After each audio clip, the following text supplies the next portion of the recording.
नमस्कार, स्वागत है आपका हमारे चैनल पर। मैं हूं आपके साथ शिप्रा सैनी। महाराष्ट्र की सियासत गरमाई हुई है क्योंकि एक तरफ ड्रग मामले में लगातार नारकोटिक्स कंट्रोल ब्यूरो की कार्रवाई हो रही है, तो दूसरी तरफ महाराष्ट्र के पूर्व गृह मंत्री अनिल देशमुख को इस वसूली के मामले में गिरफ्तार कर लिया गया है। और एक बार फिर से ये पूरा मामला तूल पकड़ता नजर आ रहा है, चूंकि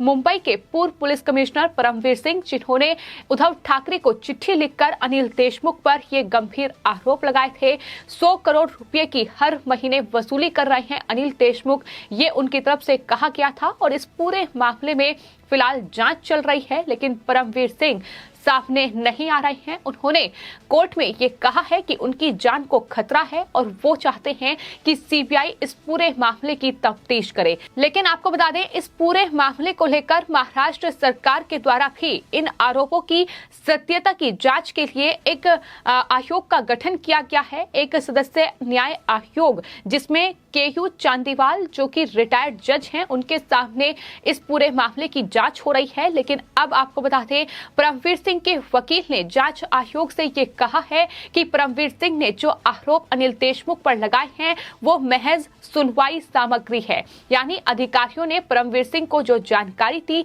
जो जानकारी उन्हें सचिन वाजे और दूसरे अधिकारियों से हासिल हुई, उसी आधार पर ये आरोप लगाए गए हैं। ये नहीं है कि ये आरोप सच हैं, इनकी जांच होनी चाहिए, यही मांग परमवीर सिंह भी कर रहे हैं। और इसी के साथ आपको बता दें, परमवीर सिंह के जो वकील हैं चंद्रचूड़, उनकी तरफ से ये भी कहा गया है कि हलफनामे में अभी लगभग एक सप्ताह का वक्त लगेगा, लेकिन हलफनामे में कुछ अलग नहीं होगा जैसी आशंका ये महाराष्ट्र सरकार और साथ ही सचिन वाजे के वकील जाहिर कर रहे हैं कि कुछ अलग परमवीर सिंह बोलेंगे। लेकिन उनकी तरफ से कहा गया है कि इन्हीं बातों के अलावा उसमें कुछ भी अलग नहीं कहेंगे परमवीर सिंह। उन्होंने कहा कि जो जानकारी उन्हें अधिकारियों के द्वारा दी गई है वही हलफनामे में होगी, लेकिन महाराष्ट्र सरकार सिर्फ और सिर्फ परमवीर सिंह को इसलिए ही घेर रही है कि ताकि वो शिकंजे में आए और कुछ अलग इस पूरे मामले में बोलें। लेकिन उनकी तरफ से कहा गया है कि दरअसल कोई प्रत्यक्ष जानकारी उनके पास नहीं है, तो ऐसे में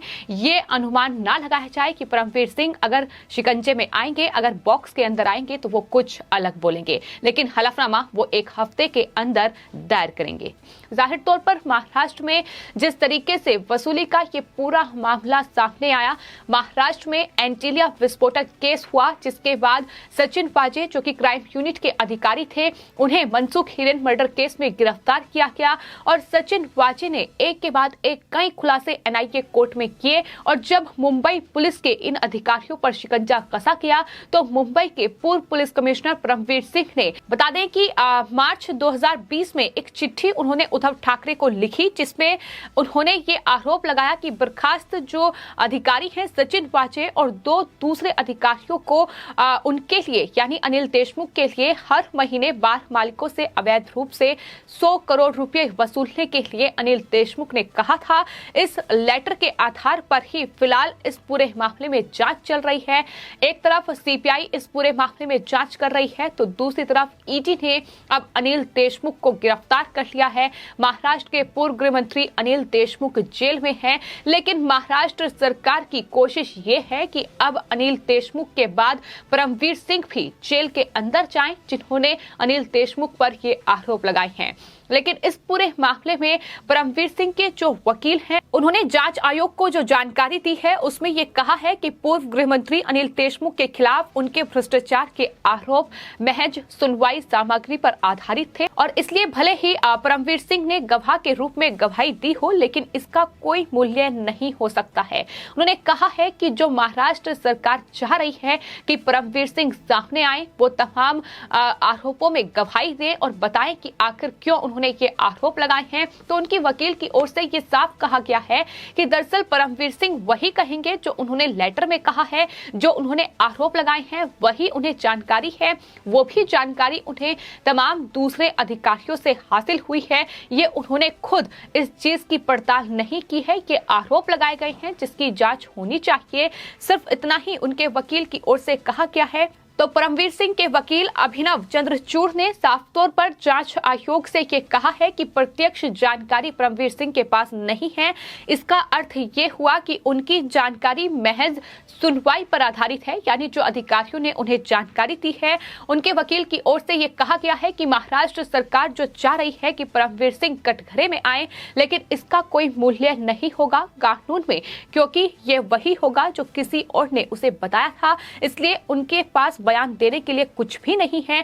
ये साफ तौर पर उनकी तरफ से कहा गया है। आपको बता दें, लगातार महाराष्ट्र सरकार की ओर से कोशिश ये की गई है कि परमवीर सिंह सामने आए और इस पूरी जांच में सहयोग करें, लेकिन परमवीर सिंह ने हाल ही में सुप्रीम कोर्ट में एक याचिका दायर की थी जिसमें उन्होंने ये मांग की थी कि उन्हें गिरफ्तारी से सुरक्षा दी जाए, जिसके बाद सुप्रीम कोर्ट ने बड़ा फैसला सुनाते हुए परमवीर सिंह की गिरफ्तारी पर रोक लगाई और उन्हें सुरक्षा दी गई है। सुप्रीम कोर्ट ने यह साफ तौर पर कहा है कि जब तक इस पूरे मामले में जांच नहीं हो जाती तब तक महाराष्ट्र सरकार या महाराष्ट्र पुलिस परमवीर सिंह को गिरफ्तार नहीं कर सकती है। तो उद्धव ठाकरे को एक के बाद एक बड़े झटके इस पूरे मामले पर लग रहे हैं और यही वजह है कि महाराष्ट्र सरकार ने दरअसल अनिल देशमुख के खिलाफ जो आरोप लगे हैं उसकी जांच के लिए जो एक सदस्यीय आयोग का गठन किया है। आयोग द्वारा परमवीर सिंह के खिलाफ कई समन और जमानती वारंट जारी करने के बावजूद फिलहाल परमवीर सिंह सामने नहीं आ रहे हैं।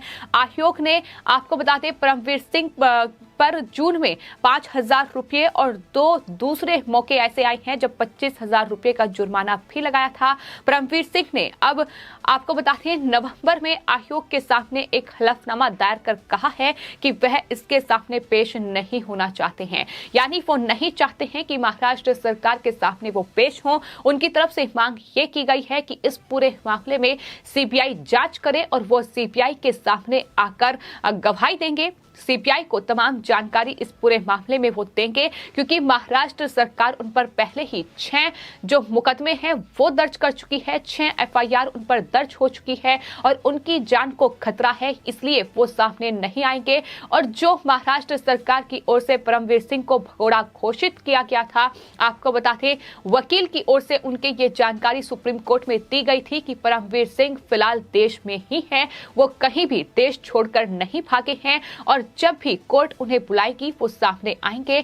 लेकिन वो महाराष्ट्र सरकार के सामने नहीं आएंगे, वो जांच आयोग के सामने नहीं आएंगे, क्योंकि इनका मकसद सिर्फ और सिर्फ उन्हें टारगेट करना है। तो ऐसे में परमवीर सिंह ये साफ तौर पर कह चुके हैं कि उनके आरोप महज अधिकारियों द्वारा बताई गई जानकारी पर आधारित हैं और इसका कोई मतलब नहीं है कि इस तरीके से उन्हें कटघरे में खड़ा किया जाए। वो जो जानकारी पहले चिट्ठी में दे चुके हैं वही जानकारी वो दोबारा भी देंगे। तो एक तरफ परमवीर सिंह को घेरने की तमाम कोशिशें की जा रही हैं, क्योंकि अनिल देशमुख फिलहाल जेल में बंद हैं। अनिल देशमुख पर गंभीर आरोप न सिर्फ परमवीर सिंह ने लगाए, बल्कि इसके बाद सचिन वाजे जो कि क्राइम यूनिट के अधिकारी थे, उन्होंने दरअसल एनआईए कोर्ट में एक लेटर भी पेश किया था जिसमें उन्होंने ये बड़ा खुलासा किया था कि हाँ, अनिल देशमुख वसूली का काम उनसे कराते थे। बार और रेस्टोरेंट के मालिकों से ये वसूली का टारगेट उन्हें दिया गया था। बकायदा इन तमाम मालिकों की एक लिस्ट सचिन वाजे और 2 दूसरे अधिकारियों को सौंपी गई थी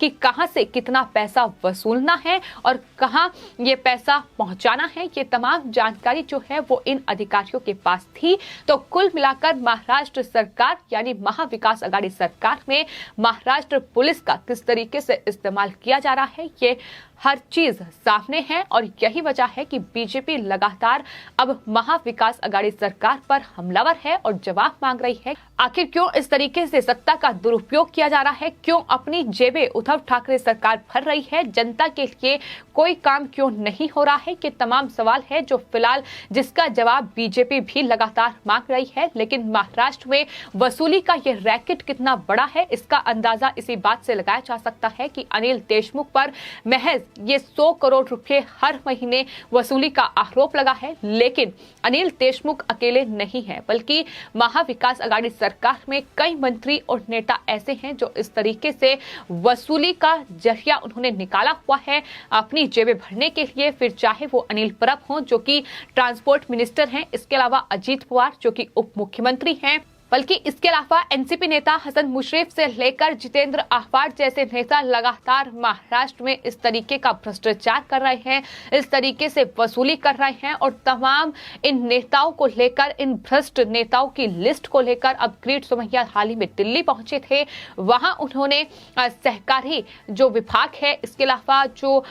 वित्त विभाग है, उसके अधिकारियों से मुलाकात की थी और इन तमाम भ्रष्ट मंत्रियों की लिस्ट जो है वो वहां सौंपी गई थी। तो फिलहाल महाराष्ट्र में किस तरीके से ये महाविकास आघाड़ी सरकार, महावसूली आघाड़ी सरकार बन चुकी है, ये लगातार इन नेताओं के कारनामे बता रही हैं कि किस तरीके से अधिकारियों का इस्तेमाल करते हुए, अलग अलग विभागों में तमाम लोगों का इस्तेमाल करते हुए ये वसूली बड़े पैमाने पर की गई है। और यही वजह है कि हाल ही में बीजेपी नेता राम कदम की ओर से इस बात का आकलन किया गया था कि अगर अनिल देशमुख हर महीने 100 करोड़ रुपए की वसूली कर रहे हैं तो अंदाजा लगाइए कि एक साल में ये कुल मिलाकर सारे नेता महाराष्ट्र की जनता को किस तरीके से लूट रहे होंगे, कितने करोड़ों की ये वसूली का पूरा टारगेट हर साल महाराष्ट्र में चल रहा है। इस पर लगातार बीजेपी हमलावर है, लेकिन फिलहाल परमवीर सिंह के वकील चंद्रचूड़ की ओर से ये कहा गया है कि जांच आयोग के सामने परमवीर सिंह पेश नहीं होंगे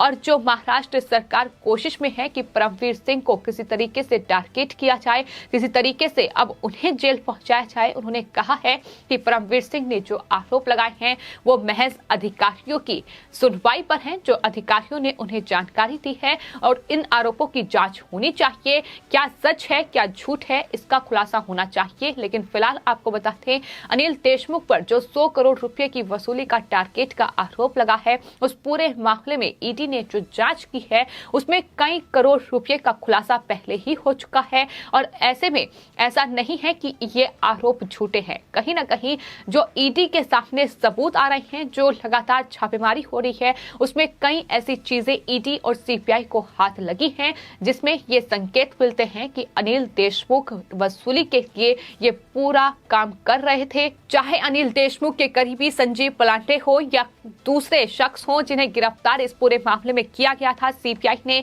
उन्हें गिरफ्तार इस मामले में किया था, वो लगातार खुलासे कर रहे हैं। और आपको बता दें, वसूली के इस पूरे मामले में एक और शख्स को, अनिल देशमुख का जो करीबी है, उसे हाल ही में गिरफ्तार किया गया था, जो कि एक कंपनी का मालिक भी है। तो तमाम गिरफ्तारियां भी इस पूरे मामले में हो रही है और यही वजह है कि उन तमाम गिरफ्तारियों के बाद अनिल देशमुख को इस पूरे मामले में गिरफ्तार किया गया है। क्योंकि ईडी का ये कहना है कि अनिल देशमुख फिलहाल सही तरीके से जवाब सवालों का नहीं दे रहे हैं और वो कहीं ना कहीं छिपाने की कुछ कोशिश कर रहे हैं। यही वजह है कि ईडी लगातार उनसे छानबीन भी कर रही है। लेकिन फिलहाल अनिल देशमुख जेल में बंद है, तो वहीं परमवीर सिंह पर अब महाराष्ट्र सरकार शिकंजा कसना चाहती है। लेकिन सुप्रीम कोर्ट ने परमवीर सिंह की गिरफ्तारी पर फिलहाल रोक लगाई है। उन्हें सुरक्षा दी गई है कि जब तक इस पूरे मामले की जांच नहीं होती तब तक परमवीर सिंह को गिरफ्तार नहीं किया जा सकता। फिलहाल आपकी इस पूरे मामले पर क्या राय है, हमें कमेंट बॉक्स में जरूर लिखें और चैनल को सब्सक्राइब करें। धन्यवाद।